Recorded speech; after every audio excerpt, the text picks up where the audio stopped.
முயற்சிகள் வெல்லும் சேனல். வணக்கம். இன்றைக்கி நம்ம ஒரு சுவையான டேஸ்டான முட்டை கீமா எப்படி செய்யலாங்கிறத பார்க்கலாம் வாங்க. அதுக்கு தேவையான பொருட்கள் நம்ம பார்க்கலாம்.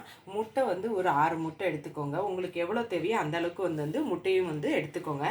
இதை தண்ணி ஊற்றி கொஞ்சம் உப்புக்கல்லை போட்டு நல்லா வேக வச்சு எடுத்துக்கோங்க. மேலே இருக்க தோலெல்லாம் உரிச்சிட்டு நான் ரெடியாக எடுத்து வச்சுருக்கிறேன்.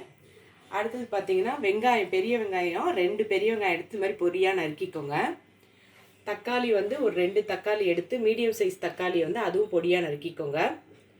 இஞ்சி ஒரு சின்ன சைஸ் இஞ்சி எடுத்து தோல்லாம் நீக்கிட்டு இது மாதிரி பொடியாக நறுக்கிக்கோங்க. பூண்டு 8 பல் பூண்டு எடுத்துக்கோங்க. கருவேப்பிலை ஒரு தேவையான அளவு எடுத்துக்கோங்க. கொத்தமல்லி தலையும் தேவையான அளவு எடுத்துக்கோங்க. மிளகாத்தூள் ஒரு 2 ஸ்பூன் எடுத்துக்கோங்க. கரம் மசாலா தூள் 1 ஸ்பூன் எடுத்துக்கோங்க. மஞ்சத்தூள் ஒரு அரை ஸ்பூன் எடுத்துக்கோங்க. பச்சை மிளகா ஒரு 2 எடுத்துக்கோங்க. எண்ணெய் ஒரு 3 டேபிள் ஸ்பூன் எடுத்துக்கோங்க. மிளகுத்தூள் ஒரு அரை ஸ்பூன் எடுத்துக்கோங்க. உப்பு தேவையான அளவு எடுத்துக்கோங்க. இப்போ முட்டை கீமா எப்படி செய்யலாங்கிறத பார்க்கலாம் வாங்க. முட்டை கீமாக்கு நம்ம எடுத்து வச்சுருந்த இஞ்சி இருக்குது பாருங்கள். இஞ்சியை அப்புறம் பூண்டு பச்சை மிளகா எடுத்துருந்தோம் பாருங்கள். இது எல்லாத்தையும் மிக்சி ஜாரில் போட்டு நல்லா நைஸாக அரைச்சிக்கோங்க. நம்ம இஞ்சி பூண்டு பச்சை மிளகாய் எல்லாம் போட்டோம் பாருங்கள். அது இந்த அளவுக்கு நைஸாக அரைச்சிக்கோங்க. அதே மாதிரி இதில் கொஞ்சம் தண்ணி ஊற்றியும் அரைச்சிக்கோங்க. முட்டை கீமாவுக்கு அடுப்பை பற்ற வச்சு இது மாதிரி ஒரு கடாய் போட்டுக்கோங்க. போட்டுட்டு நம்ம எடுத்து வச்சுருந்த எண்ணெய் எல்லாத்தையும் இதில் ஊற்றிக்கோங்க. ஊற்றிட்டு வெங்காயம் எடுத்துருந்தேன் பாருங்கள். இந்த வெங்காயத்தை இதில் போட்டுக்கோங்க. போட்டுட்டு இதை நல்லா வணக்கிக்கோங்க. வணங்கினதுக்கப்புறம் நான் காட்டுறேன்.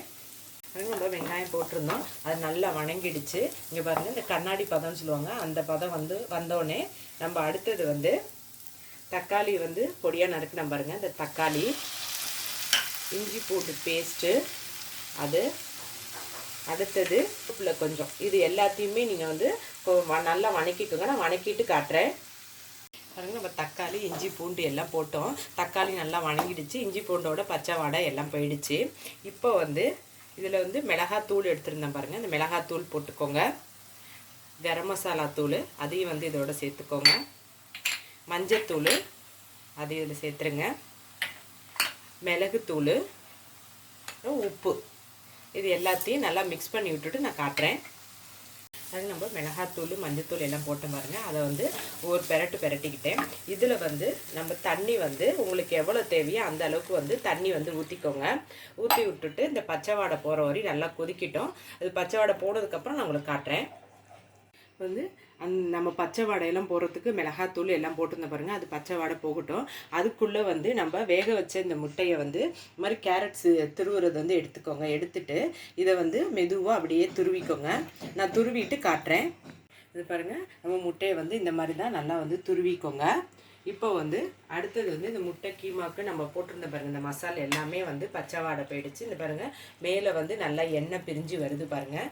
இதுதான் கரெக்டு. இப்போ நம்ம துருவி வச்ச இந்த முட்டை இருக்குது பாருங்கள். இந்த முட்டை எல்லாத்தையும் இதில் சேர்த்துக்கோங்க. சேர்த்துட்டு கொஞ்சம் நேரம் கைவிடாமல் கிளறி விட்டுக்கோங்க. நான் இதெல்லாம் மிக்ஸ் பண்ணி விட்டுட்டு நல்லா கிளறி விட்டுட்டு உங்களுக்கு காட்டுறேன் நான். அதனால் நம்ம முட்டையெல்லாம் போட்டு நல்லா மிக்ஸ் பண்ணி விட்டுக்கிட்டேன்.